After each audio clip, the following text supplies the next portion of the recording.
Había despertado en la habitación del departamento de Ian. Ian es mi hermano. Tiene 25 años y sufre de autismo y una lesión cerebral moderada. Vive con nuestra madre, quien lo ayuda en las tareas del día a día. Yo estaba ahí solo de visita. Mi intención era tomar una siesta antes de regresar a la universidad, pero me quedé profundamente dormido. Cuando abrí los ojos, algo había cambiado. Lo sentí incluso antes de ser completamente consciente. El aire en la habitación era distinto, cargado, como si hubiera algo atrapado en él. No era solo el silencio, era la calidad del silencio.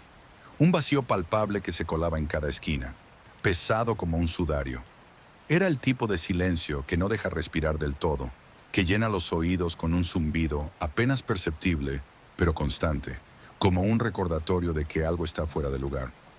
Me senté en la cama, con los sentidos alertas. Había una presión en el pecho, una punzada tenue detrás de los ojos. No podía explicarlo, pero sabía que algo andaba mal. Era una certeza irracional, como si mi cuerpo lo supiera antes que mi mente. Miré alrededor. Todo parecía igual. La cama, las cortinas viejas que apenas dejaban pasar la luz, los muebles gastados. Pero algo estaba ausente, algo intangible. Era como si el lugar que conocía hubiera sido reemplazado por una réplica imperfecta. Me levanté y caminé hacia la ventana.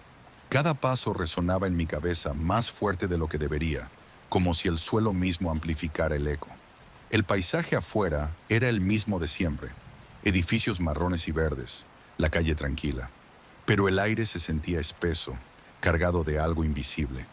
Había una quietud que no pertenecía a ese lugar, un tipo de calma que no consuela, que advierte. Y luego lo vi, oscuridad, vacío. No una ausencia de luz, sino algo más profundo, más visceral, como si el mundo mismo hubiera perdido consistencia. La calle estaba desierta, pero no parecía normal. Las sombras eran demasiado largas, demasiado definidas, como si el sol estuviera jugando un truco macabro. Fue entonces cuando lo sentí. Algo se aproximaba hacia mí con una velocidad imposible. Era como si el aire se comprimiera a mi alrededor, como si la realidad se preparara para estallar. No podía verlo, pero sabía que estaba ahí, como un depredador invisible que ya te ha olido. Mi respiración se volvió entrecortada y cerré los puños casi por reflejo. Adopté la posición de defensa que recordaba de mis días de artes marciales, pero no podía engañarme. Lo que venía no era algo que pudiera golpear. Y entonces lo vi. Bueno, no lo vi, no del todo. Primero fue un movimiento en el rabillo del ojo, como si algo en el espacio decidiera torcerse y retorcerse. Luego, esa torcedura comenzó a tomar forma. Una figura negra, amorfa, como si la misma oscuridad hubiera ganado sustancia. No tenía una forma fija, pero al mismo tiempo era hipnóticamente sólida. Era un vacío dentro del vacío, como si no perteneciera a este mundo. Una vibración sutil acompañó su aparición, un sonido rítmico, casi reconfortante, como el eco de un corazón latiendo en la distancia. Pero esa calma inicial era una mentira. Primero llegó un chirrido agudo, como tizas desgarrando un pizarrón, insoportable, un filo invisible que raspaba directamente contra mis nervios. Luego, el lamento metálico, un gemido áspero y prolongado, como si el mundo entero rechinara al moverse, pesado, oxidado, inhumano. Finalmente, el alarido, un grito desgarrador, como el de un cordero siendo degollado.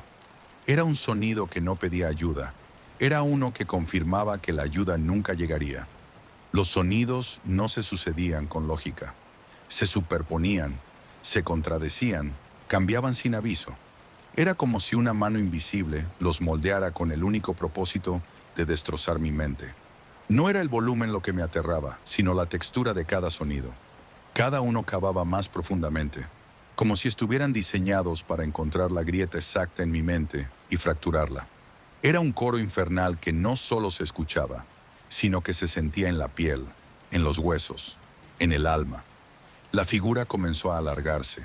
Era como una sanguijuela gigantesca, un tubo negro y brillante que se retorcía con una viscosidad que parecía real.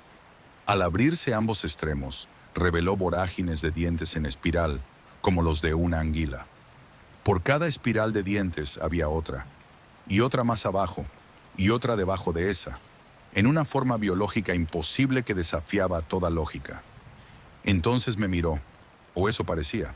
No tenía ojos, pero sentí que me atravesaba, que veía no solo mi rostro, sino cada rincón oculto de mi mente.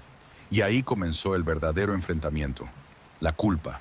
Era una fuerza tangible, una presión en el pecho que me impedía respirar. Pensé en las veces que fui cruel sin motivo, en las palabras hirientes que dije y las personas que lastimé. Vi el rostro de mi madre cuando lloraba por mis errores, y el de Ian, indefenso, confiando en mí, sin saber que yo no merecía esa confianza. ¿Qué sentido tiene todo esto? La pregunta se formó en mi mente, aunque no estaba seguro de si era mía o impuesta por esa cosa. La vida se sentía como un ciclo interminable de errores y arrepentimientos. Pensé en los días vacíos, en las noches interminables, donde me preguntaba si algo de esto importaba realmente.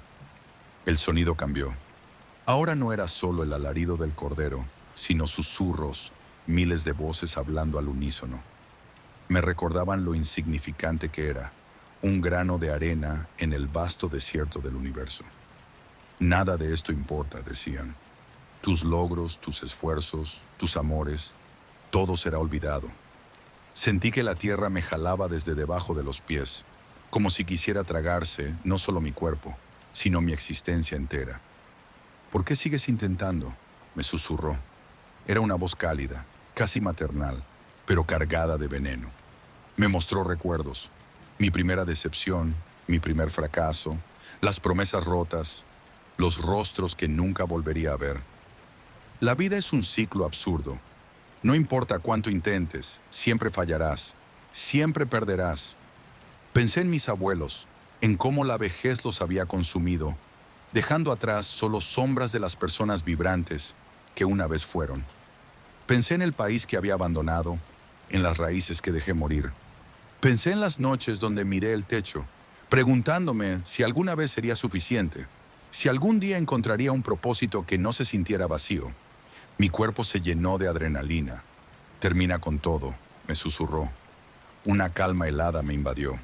Me mostró el alivio de la inexistencia, el descanso eterno que esperaba más allá del concreto. No hay nada más que hacer aquí, solo salta, déjate ir. Pero entonces algo cambió. En medio de ese torbellino de culpa y desesperación, encontré un pensamiento, pequeño, casi imperceptible. Si nada importa, entonces tampoco importa que siga aquí. Era un eco, una chispa de rebeldía. Si la vida era absurda, entonces podía enfrentar ese absurdo de pie, sin ceder. El peso en mi pecho no desapareció, pero ya no me aplastaba. Abrí los ojos, miré a la figura y no aparté la mirada. ¿Esto es todo lo que tienes?, pensé, no con valentía, sino con resignación. La criatura pareció vacilar, su forma se volvió más inestable. Las vorágines de dientes comenzaron a disolverse, y el coro infernal disminuyó hasta convertirse en un murmullo. Acepté mi insignificancia, acepté mi culpa, acepté el vacío, y con esa aceptación, la figura desapareció. Me quedé unos instantes en la habitación, con el cuerpo temblando por el esfuerzo de mantenerme firme ante lo que acababa de enfrentar. El silencio volvió, pero no era el mismo de antes. Ahora era un silencio roto, un eco de lo que había ocurrido. Respiré profundamente, intentando calmarme, pero entonces miré por la ventana y vi lo que había sucedido fuera. Las calles estaban sumidas en un caos inimaginable. La gente corría en todas direcciones, pero no era un pánico desordenado. Había algo inquietantemente deliberado en cómo se movían, como si huyeran de algo que yo no podía ver. Algunos tropezaban y caían, mientras otros ni siquiera parecían notarlos. El aire estaba lleno de gritos, oraciones y sonidos guturales que no podían pertenecer a ningún ser humano. En el centro de la calle, un hombre estaba arrodillado, golpeando su cráneo contra el pavimento con una fuerza inhumana. Cada impacto resonaba como un martillo rompiendo piedra, seco, visceral. No se detenía, como si cada golpe lo acercara más a algo que yo no podía comprender.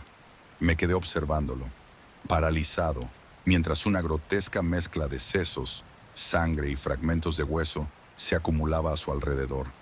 Finalmente, su cuerpo colapsó, dejando solo un silencio momentáneo antes de que otro grito rompiera la quietud.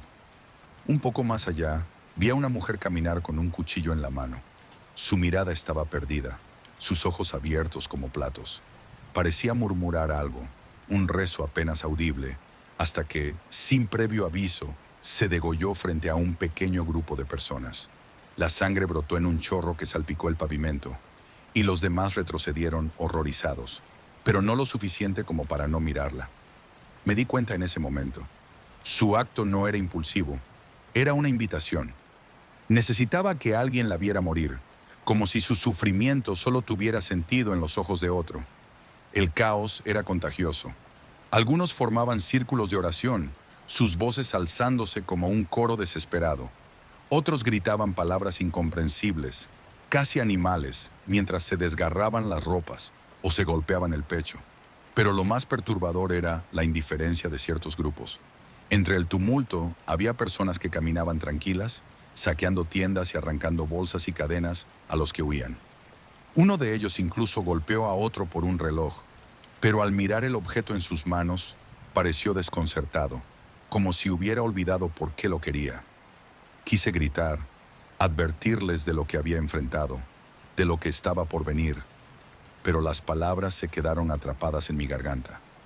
Miré hacia el cielo, buscando respuestas, pero solo encontré más preguntas. El sol parecía más tenue, como si la luz hubiera sido drenada, dejando sombras demasiado largas, demasiado definidas, extendiéndose como tentáculos por las paredes y el suelo. Grité desde el interior del departamento. ¡No abran los ojos! ¡Por favor, no abran los ojos! Pero nadie me escuchó. Era como si el mundo entero estuviera sumido en una histeria colectiva, una locura que se propagaba de una mente a otra, infectando todo lo que tocaba. Volví al interior y encontré a mi madre e Ian en la sala. Ella estaba tranquila, sentada en el sofá, mientras él jugaba con sus manos, ajeno al caos que se desataba afuera. Su calma me pareció absurda, casi insultante, pero también fue lo único que me ancló en ese momento. ¿Qué hacemos, hijito?, preguntó mi madre, con una voz que no parecía corresponder a la realidad exterior. Nos vamos, dije con más firmeza de la que sentía. No podemos quedarnos aquí.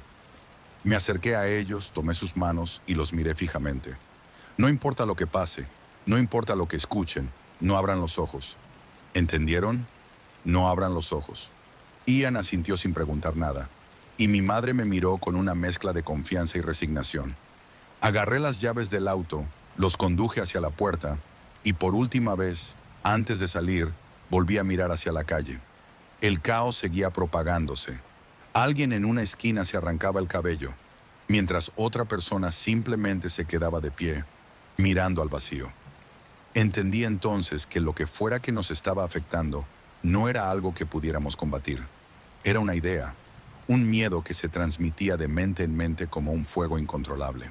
El motor del auto rugió con un sonido que parecía más fuerte de lo normal, resonando en el silencio extraño que se había apoderado del mundo.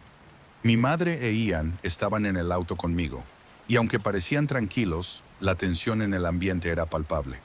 Ajusté los espejos y miré hacia la carretera. Las calles estaban desiertas, pero no de la forma que daba alivio. Era una desolación que pesaba, como si el aire mismo estuviera cargado de algo que no podíamos ver. ¿Qué crees que sea, hijito?, preguntó mi madre desde el asiento del copiloto. Su voz, tan serena como siempre, contrastaba con el caos que acabábamos de dejar atrás. No lo sé, respondí después de un largo silencio. Traté de articular algo coherente. Tal vez un ataque alucinógeno, una neurotoxina, algo que ataca el cerebro y causa esto. Mi voz se apagó antes de terminar la frase. Ella permaneció pensativa, observando el horizonte a través del parabrisas. ¿Y si es Dios?, dijo, como si fuera una posibilidad casual, pero su tono era tan serio que me dejó sin palabras. No respondí. No podía. Encendí la radio, buscando alguna señal, algo que pudiera explicar lo que estaba pasando. Al principio, solo había ruido blanco y fragmentos de voces nerviosas, pero finalmente una estación se estabilizó. Una voz grave y pausada, cargada de autoridad, comenzó a repetir un mensaje. No salgan de sus casas. Repito, No salgan de sus casas. Creemos que es un ataque chino. No abran los ojos. Si sienten ansiedad, pidan a alguien de confianza que les ate las manos. Estamos identificando las diferentes variantes del virus. Por el momento, no salgan de sus casas. El mensaje se repetía en bucle, cada palabra martillando mi mente con una desesperación que no podía ignorar. Miré a mi madre y a Ian. No podemos quedarnos. El caos es peor que lo que sea que ellos digan. Mi madre no dijo nada, pero su mirada me dio permiso, como siempre lo hacía. Tomé la autopista interestatal. El paisaje comenzó a cambiar rápidamente. Las luces de las farolas se apagaban una tras otra, dejándonos sumidos en una oscuridad rota, solo por las luces del auto. Y entonces el cielo cambió. Al principio era un matiz apenas perceptible. La bóveda negra de la noche comenzó a teñirse de púrpura, un púrpura frío y antinatural, como si la luz de la luna pasara a través de una gigantesca amatista. El color se extendió lentamente, cubriendo todo el horizonte, y su intensidad parecía pulsar como un latido. No era natural, pero tampoco era completamente extraño. Había algo en ese color que parecía conectarse con los pensamientos más profundos de mi mente, con una parte de mí que no entendía, pero que sabía que siempre había estado ahí. «Veo un ángel», dijo mi madre de repente, con una dulzura indescriptible en su voz. La miré rápidamente, pero ella no me devolvió la mirada. Estaba mirando hacia el cielo. «Es mi hermanita. Ha venido a verme. Gracias, hijito, te amo. Todo está bien». Su voz era tan calmada, tan llena de paz, que me asustó más que cualquier grito. Miré hacia el cielo, pero no vi nada más allá del púrpura envolvente. Volteé hacia ella otra vez y noté cómo cerraba los ojos lentamente, recostándose en el asiento. Pronto su respiración se volvió más lenta, más profunda, hasta que se detuvo por completo. «Mamá», susurré, mientras el auto avanzaba por la autopista vacía. «Mamá, por favor». No hubo respuesta. Toqué su brazo, su cuello, buscando un pulso que ya no estaba ahí. Ella había muerto en silencio, con una sonrisa que aún estaba dibujada en sus labios. Mi pecho se apretó, pero no tenía tiempo para llorar. Paré el auto a un lado de la carretera, encendiendo las luces de emergencia. Miré alrededor. No había otros autos, no había señales de vida, solo campos infinitos de trigo bañados por esa luz púrpura extraña. Salí del auto y respiré profundamente, sintiendo cómo el aire estaba más pesado, más denso. Me incliné hacia la puerta del asiento trasero y vi a Ian. Estaba sentado perfectamente recto, con los ojos abiertos. Pero no eran sus ojos. Destellaban un púrpura profundo, idéntico al del cielo, y su mirada me atravesó como si pudiera ver cada rincón de mi mente. «Hermano», dijo Ian con una voz tranquila, pero había algo en ella, algo que no era completamente suyo. «Ya es hora de irnos, ya no tenemos más que hacer aquí». El cielo púrpura seguía expandiéndose, cubriendo todo el horizonte como un manto pesado. No había viento, no había movimiento en los campos de trigo, solo un silencio antinatural que se asentaba en el aire como una amenaza. Sentí un escalofrío, no por el frío, sino por la certeza de que algo estaba mal, profundamente mal. Salí del auto, tambaleándome, sintiendo cómo el suelo bajo mis pies era menos sólido de lo que debería ser. Las luces de emergencia parpadeaban, proyectando destellos rojos y anaranjados en el paisaje. El cielo púrpura parecía más cercano ahora, más pesado, como si estuviera hundiéndose sobre nosotros. Miré hacia Ian, aún sentado en el auto. Él giró lentamente la cabeza hacia mí, y cuando sus ojos se encontraron con los míos, sentí que todo lo que sabía sobre él había desaparecido. Sus ojos, destellando un púrpura profundo, no contenían la confusión ni la vulnerabilidad que siempre había visto en él. En su lugar había algo más, comprensión, una certeza que me aterraba. «Hermano», dijo Ian, su voz extrañamente firme, casi cálida, pero con un eco que no le pertenecía. «Ya es hora de irnos. Ya no tenemos más que hacer aquí». Me quedé paralizado. «¿Irnos a dónde?», logré preguntar, mi voz apenas un susurro. Pero Ian no respondió de inmediato. En lugar de eso, giró lentamente la cabeza hacia el cielo. Y cuando volvió a mirarme, su sonrisa era igual a la de nuestra madre, pacífica, pero profundamente perturbadora. «Ellos ya están aquí», dijo finalmente. «Y tú también lo sabes. Lo has sabido todo el tiempo». Las palabras se sintieron como un golpe. Algo profundo dentro de mí se rompió, o tal vez se reveló. Me quedé en silencio, mirando cómo Ian salía del auto con una calma antinatural. Comenzó a caminar hacia los campos de trigo, cada paso ligero, casi flotando. «Ven, hermano», dijo sin voltear. «Es hora». Miré hacia el cielo buscando respuestas que sabía que no encontraría.